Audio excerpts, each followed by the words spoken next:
Morning sir. Good morning. मैं जानना चाहती हूँ कि हम सिचुएशन को बिल्कुल ऐसे कैसे देखें कि हमें सिचुएशन से बाहर निकलना है।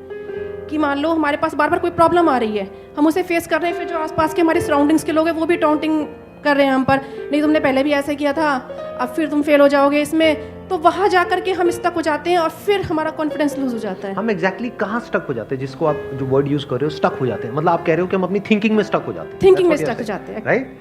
कि हम ओवर थिंकिंग में चले जाते हैं। ओवर थिंकिंग कि हम बैठे बैठे बस सोचते रहते हैं कि ऐसा क्यों हुआ, क्या हुआ, ऐसा नहीं होना चाहिए, कि हमारे में कुछ कमी ऐसा हो गया तो क्या होगा, वैसा हो गया तो क्या होगा, मैं दोबारा भी ट्राई किया नहीं हुआ तो क्या होगा। हम जानते हैं कि पहले भी ऐसा हुआ था, फिर हमने उसे ओवरकम कर लिया, लेकिन बार बार वही चीज आते आते फिर वही ब्रेन का जो कंफर्ट जोन है, हम फिर वहीं स्टक होने लगते हैं। और जिस कंफर्ट जोन की आप बात कर रहे हो वो एक्चुअल में ओवर थिंकिंग वाला जोन है। ओवर थिंकिंग वाला जोन है, मतलब बैठे बैठे बस सोचते रहते हैं जैसी हमारी कंडीशनिंग हुई है, कर कुछ नहीं पाते हैं। करते भी हैं तो थोड़ा सा करना शुरू करते हैं, उसके बाद वापस से वो थॉट्स हमारे ऊपर हावी हो जाते हैं। राइट? यही आप कह रहे हैं। Right.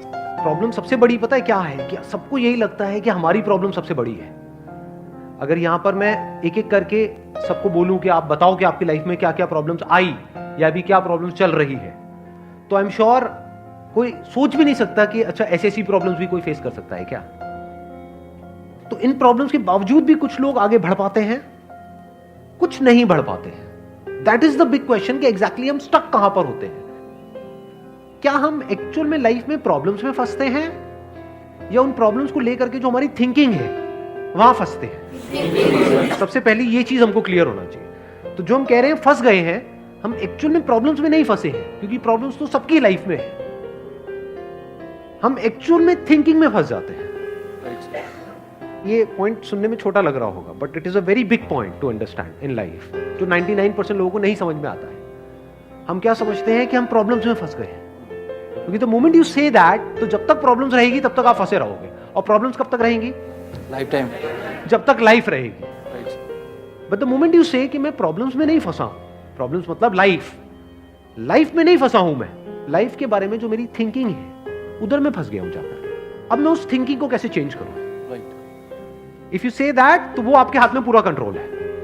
But if you ask me this question कि मेरी लाइफ की जो प्रॉब्लम्स हैं वो कैसे सॉल्व हो, तो उसका कोई जवाब नहीं है, क्योंकि वो कभी नहीं होगा। आज आपकी एक प्रॉब्लम है, वो सॉल्व हो भी जाएगी, कल कोई और प्रॉब्लम आ जाएगी, परसों कोई और आ जाएगी, फिर कोई और आ जाएगी, फिर कोई और आ जाएगी। Right sir. तो कैसे हम अपनी थिंकिंग को चेंज करें? सिंपल, थिंकिंग चेंज हो गई तो सब चेंज हो जाएगा। सब चेंज हो जाएगा, क्योंकि प्रॉब्लम्स को देखने का नजरिया बदल गया तो प्रॉब्लम बदल गई।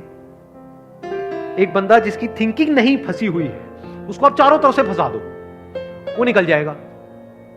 लेकिन जिसकी थिंकिंग फंसी हुई है, उसको आप जा करके दुनिया जहान के सारे रिसोर्सेज दे दो, पूरा का पूरा खजाना भी दे दो, तब भी वो नहीं निकल पाएगा, तब भी रोएगा बैठ करके, क्या मेरे को चारों तरफ खजाने से कैद कर दिया। अरे भाई, खजाना है, कैद नहीं है। देखा ना ऐसे लोगों को जिनके पास में सब कुछ है लेकिन रोते रहते हैं। तो सब कुछ मिलना इज नॉट अ सॉल्यूशन। जिनकी लाइफ में कोई प्रॉब्लम नहीं है वो भी रो रहे हैं। सो अब आता है कि इसका सॉल्यूशन क्या है, कि we are stuck in our thought process, how to get out of it. तो सबसे पहली चीज ये समझनी है, ज्यादा सोचने से कुछ नहीं होता है, सही सोचने से होता है। अभी सही सोचना क्या है? What is right thinking? Not positively सोचना। इसको भी ध्यान से समझ लेना। पॉजिटिव सोचना क्या सही सोचना होता है? फॉर एग्जाम्पल, आगे आप जा रहे हो, किसी जंगल में हो और आगे दलदल है और आप पॉजिटिव सोच रहे हो, मेरे साथ में कभी कुछ गलत हो ही नहीं सकता, मैंने ताबीज पहना हुआ है, ये मुझे बचाएगा। बहुत लोग हैं बहुत पॉजिटिव है लाइफ को लेकर के, बट क्या उनकी सोच सही है? अभी सही सोचना क्या है? सर मेरे हिसाब से मतलब इंटेलिजेंसी से सोचना, कि मतलब कुछ ऐसा सोचे कि आगे जाके हमें कोई हानि ना हो, कि एक इंटेलिजेंट माइंड से सोचे। अभी इंटेलिजेंट क्या है और फूलिश क्या है? एक है फूलिश तरीका सोचने का, बेवकूफों की तरह सोचना, एक है इंटेलिजेंस के साथ में सोचना। What is intelligence? जिसको हम इंटेलिजेंस कहते हैं वो इंटेलिजेंस क्या है? साइंस को इंटेलिजेंस कह सकते हैं? नहीं कह सकते। नहीं कह सकते। तो किसको कहोगे? सुपरस्टिशंस को इंटेलिजेंस कहोगे?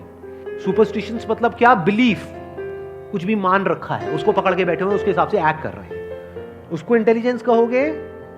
या साइंस जिस तरीके से आगे बढ़ रही है उसको इंटेलिजेंस कहोगे?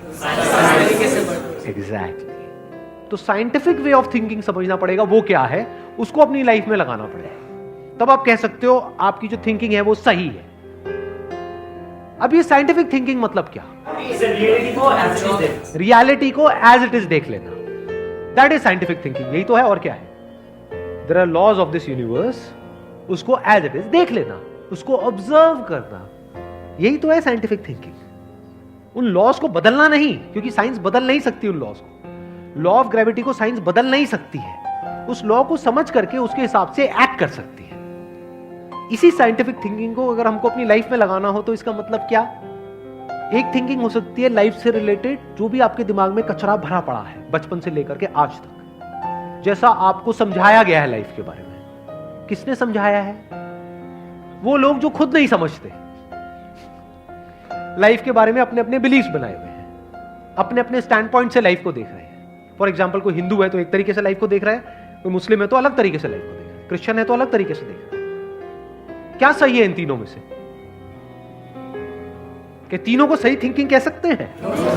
ना, क्योंकि आपस में लड़ झगड़ रहे हैं। साइंस में कोई लड़ाई झगड़ा होता है? अगर मैं किसी साइंटिफिक फैक्ट के बारे में बात करूंगा, क्या कोई हिंदू, मुस्लिम, क्रिश्चियन आकर के आपस में लड़ सकते हैं? नहीं। तो ये सही थिंकिंग है।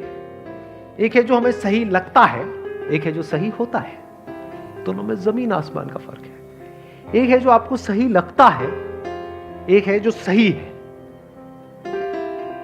तो साइंटिफिक थिंकिंग का मतलब क्या, अगर इसको हमको लाइफ में लगाना हो तो, यानी लाइफ को आप एज इट इज देखो, ऑब्जर्व करो, फिर उसके बारे में सोचो। This is scientific thinking. और ये जो फंडा जिसकी मैं बात कर रहा हूं, इसको आप लाइफ के किसी भी एस्पेक्ट में लगा सकते हो। इसको बिजनेस में लगा सकते हो, इसको जॉब में लगा सकते हो, इसको रिलेशनशिप में लगा सकते हो, इसको हेल्थ में लगा सकते हो। बिजनेस क्या है अगर रियलिटी को एज इट इज देखना नहीं है तो? सारे झूठे भरे हैं। अब ये जो आपने कहा कि बिजनेस में सब झूठे भरे पड़े हैं, क्या ये सच है या आपका अपना एक स्टैंड पॉइंट है? लोग सारे। अभी इन्होंने बोला कि बिजनेस में सब झूठे भरे पड़े हैं। अभी ऐसे ही यहाँ पे मैं अलग अलग लोगों से अलग अलग बातें पूछूंगा ना, तो सब बड़े कॉन्फिडेंस से बोलेंगे, as if they know it for sure. जैसे मैं पूछूंगा, हाँ भाई यहाँ पे किसी मेल का किसी का ब्रेकअप हुआ होगा, तो सारी लड़कियां ऐसी होती हैं, सब धोखेबाज है। ऐसे ही कोई लड़की से पूछूंगा, वो आकर के बोल देगी, सर ये तो मर्द जात तो है ही ऐसी, इससे कुछ हो ही नहीं सकता। क्या ये सच है या आपका अपना एक स्टैंड पॉइंट है, अपना आपका एक बिलीफ है?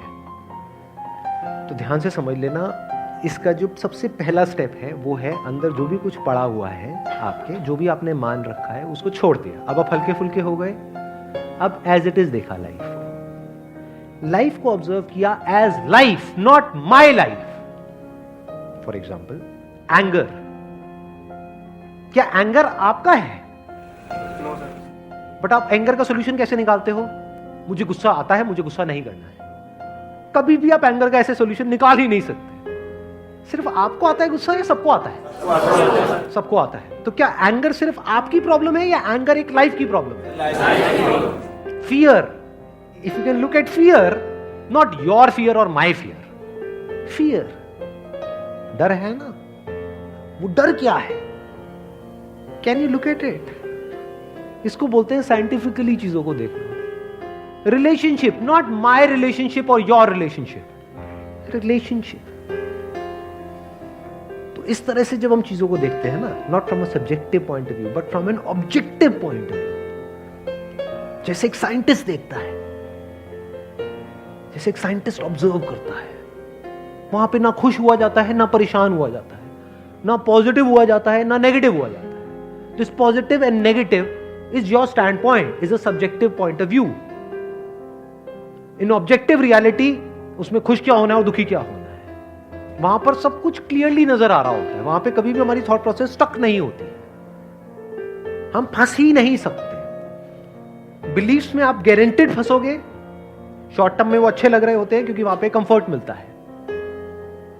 जो भी हमने मान रखा है, अगर उसको पकड़ करके हम बैठे रहें और उसमें गोल गोल घूमते रहें तो बड़ा कंफर्ट मिलता है, लेकिन आगे जाकर के वो हमको फंसा देता है, एंटैंगल्ड कर देता है। बट जो रियलिटी है वो धीरे धीरे धीरे धीरे आपको आजाद करती रहती है, जितना आप रियलिटी को समझ जाते हो उस लेवल तक। यानी कि अगर इसको मैं पूरा समअप करूं, जो भी मैंने अब तक कहा है उसको, ये सेशन शुरू कहां से हुआ था? फेलियर से हुआ था कि एक के बाद एक, एक के बाद एक हमने लाइफ में बहुत सारे फेलियर्स फेस करे हैं। तो अब अपने फेलियर्स को ऑब्जर्व मत करो, अपने को बीच में से हटा दो। ऑब्जर्व करो ये जो फेलियर्स हैं ये क्या है, तो you will start seeing the nature of those failures, you will start seeing the causes of those failures. For example मेरी लाइफ है, अगर मेरे को उसको ऑब्जर्व करना है, दो तरीके हो सकते हैं। एक ये, अब मैं अपनी लाइफ में थोड़ा सा जा रहा हूं जिससे कि आप उसको रिलेट कर सको। मैंने पास में कुछ गलतियां करी, बहुत बड़ी बड़ी गलतियां करी, मेजर लॉसेस हुए, तो एक एंगल तो ये हो सकता है मैं ऐसा कैसे कर सकता हूं। दूसरा ये है कि मैं ऑब्जर्व करूं कि एग्जैक्टली वो गलती क्या थी और उसका कॉज क्या था, तो वो दिख जाता है अच्छा उस टाइम पे वो ग्रीड बहुत ज्यादा हावी हुई पड़ी थी। अच्छा ग्रीड क्यों हावी हुई पड़ी थी, इतना लालच क्यों आया हुआ था कि हाँ ये करना है ये करना है ये करना है, ये क्यों आया हुआ था, और ये बचपन से ऐसी कंडीशनिंग हुई पड़ी थी, बचपन से घर में यही सारी बातें सुनी थी, तो इसलिए I was acting out of that information जो मेरे अंदर फीडेड थी, and that was not correct information. वो सारी इंफॉर्मेशन गलत थी, जिसकी वजह से मैंने जल्दी से एक्ट किया, बिना सोचे समझे, बिना सही थिंकिंग के एक्ट कर दिया, उस वजह से जाकर के फंस गया। तो मुझे उस बंदे ने नहीं फंसाया, मैं खुद फंसा अपने लालच की वजह से। तो अब ये क्लियर हो रहा है हम कैसे देखते हैं। तो वंस वी सी दैट, तो अब मैं उससे पूरी तरह से फ्री हो गया, because I understood something which is very basic in life, जिसकी वजह से पूरी की पूरी लाइफ एक अलग ट्रैक पे निकल गई। क्या समझ आया कि कभी भी ग्रीड से एक्ट नहीं करना है। अब इसको हम समझते हैं, कैसे समझते हैं, मॉरल साइंस की बुक से, वो सब बकवास है, ये लालच नहीं होना चाहिए, सबके अंदर लालच भरा पड़ा है, बट लालच हमको कैसे फंसाता है, इसको ऑब्जर्व किया अपनी गलतियों के बेस पर, और फिर समझ आया अच्छा ये होता है। लालच से ग्रोथ नहीं होती है, लालच से आप पैसा कमा सकते हो बट उसको आप ग्रोथ नहीं कह सकते, क्योंकि आप डिग्रेड हो रहे हो, तो आप एक्चुअल में ग्रो नहीं कर रहे हो। एक्चुअल ग्रोथ में उसको कह सकता हूं जो होलिस्टिक ग्रोथ हो, उसको ग्रोथ बोल सकते हैं। आपने पैसा तो कमा लिया लेकिन डर में जी रहे हो कि मैंने इतने घपले कर दिए, अगर किसी ने पकड़ा गया तो पता नहीं क्या हो जाएगा, क्या फायदा ऐसी लाइफ का, उसको आप ग्रोथ कहोगे? Can you call it growth? ना, तो लालच से ग्रोथ नहीं होती। तो ये चीजें समझना बारीकी से, स्टेप बाय स्टेप, तो आप गलतियों का पूरा नेचर समझ सकते हो, the nature of mistakes, the kinds of mistakes, the types of mistakes, और उनके कॉजेस क्या होते हैं। और जैसे ही हमको ये सब समझ आ जाता है और साफ दिखने लग जाता है, तो वो गलतियां होनी हमसे बंद हो जाती हैं। और जितनी भी गलतियां हो सकती हैं, उन सबके अगर नेचर समझ आ जाते हैं, तो गलतियां होने की पॉसिबिलिटी फ्यूचर में ऑलमोस्ट खत्म हो जाती है। प्लस जब समझ आ गई है उसकी रियलिटी, तो वहां पे ओवर थिंकिंग के लिए जगह नहीं होती है, अपन थिंकिंग में स्टक नहीं होते हैं। Wish you all the very best, thank you so much for coming.